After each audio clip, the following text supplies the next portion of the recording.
আৰু এই মুহূৰ্তত লৈ আহিছো কেইবাটাও গুৰুত্বপূৰ্ণ খবৰ। আজি আছে 15 জুলাই আৰু আজি ভাৰতৰ লগতে অসমৰ বিভিন্ন প্ৰান্তৰ পৰা এনেধৰণৰ খবৰসমূহ নিতৌ চাব। ভিডিঅ'টোত এটা লাইক কৰি মোক উৎসাহিত কৰিবলৈ একেবাৰে নাপাহৰিব। আৰু যদি ফেচবুকত চাই আছে তেন্তে আমাৰ পেজটো ফ'ল' কৰি দিব। তেন্তে হওক আজি গুৰুত্বপূৰ্ণ খবৰকেইটা আৰম্ভ কৰোঁ। আনজা গুৰুত্বপূৰ্ণ খবৰ হৈছে আজি আজমলৰ প্ৰত্যুত্তৰ, মিয়াৰ সমান অসমীয়া ল'ৰাই কষ্ট কৰিব নোৱাৰে। এই মন্তব্য কৰিছে আজমলে। অসমীয়া ল'ৰাই কষ্ট কৰি খেতি কৰিব পাৰিব জানো বুলি প্ৰশ্ন কৰিছে বদৰুদ্দিন আজমলে। বদৰুদ্দিন আজমলে কৈছে যে অসমীয়া ল'ৰাই মিয়াৰ দৰে কষ্ট কৰিব নোৱাৰে। মিয়াই কৰা খেতি অসমীয়াও কৰক বুলি কৈছে। লগতে মিয়াই কাম কৰাৰ দৰে অসমীয়া ল'ৰাই কৰক বুলি কৈছে। কিন্তু মই নাভাবো অসমীয়া ল'ৰাই ইমান কষ্ট কৰিব পাৰিব বুলি। মিয়াক চাফা কৰি দিম বুলি কোৱা কথাটো উচিত নহয়। 100% পৰিকল্পনা কৰি মুখ্যমন্ত্ৰীয়ে মিয়াক টাৰ্গেট কৰিছে। মিয়াৰ বাবে মূল্যবৃদ্ধি ঘটা নাই, মাৰোৱাৰীৰ বাবেহে দাম বাঢ়িছে বুলি কৈছে। মুখ্যমন্ত্ৰীৰ কথাত আমি মুছলমানে দুখ পাইছো বুলি কৈছে। মুছলমান আৰু অসমীয়াৰ মাজত বিভাজন আনিব খুজিছে মুখ্যমন্ত্ৰীয়ে। এই কথা কৈছে বদৰুদ্দিন আজমলে।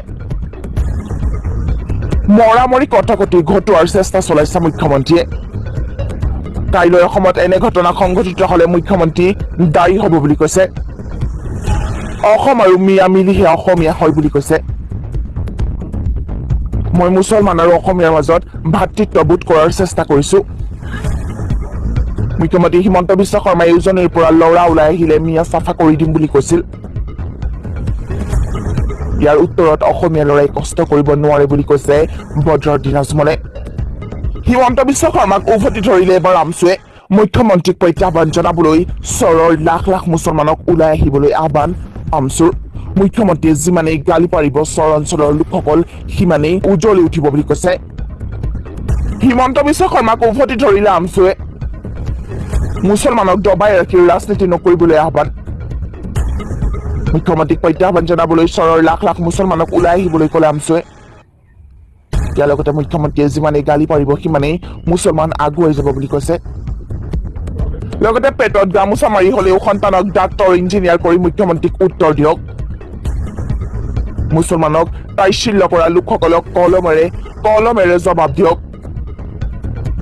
চৰ অঞ্চলৰ প্ৰতিজন লোকে এই সংকল্প লওক, প্ৰত্যাহ্বান গ্ৰহণ কৰক বুলি কৈছে। যিমানেই অত্যাচাৰ কৰিব সিমানেই মুছলমান আগুৱাই যাব।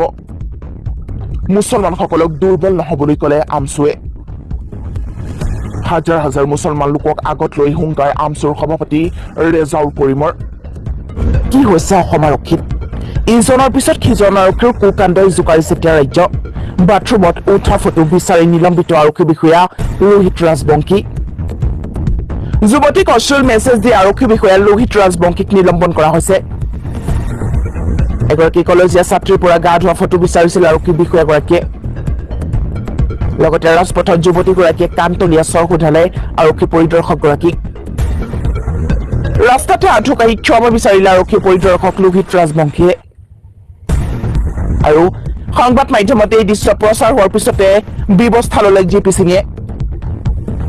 ইয়াৰ পিছত বিভাগীয় তদন্ত ঘোষণা কৰা হৈছে লোহিত ৰাজবংশীৰ বিৰুদ্ধে। লগতে 7 দিনৰ ভিতৰত তদন্তৰ প্ৰতিবেদন দাখিল কৰিব লাগিব।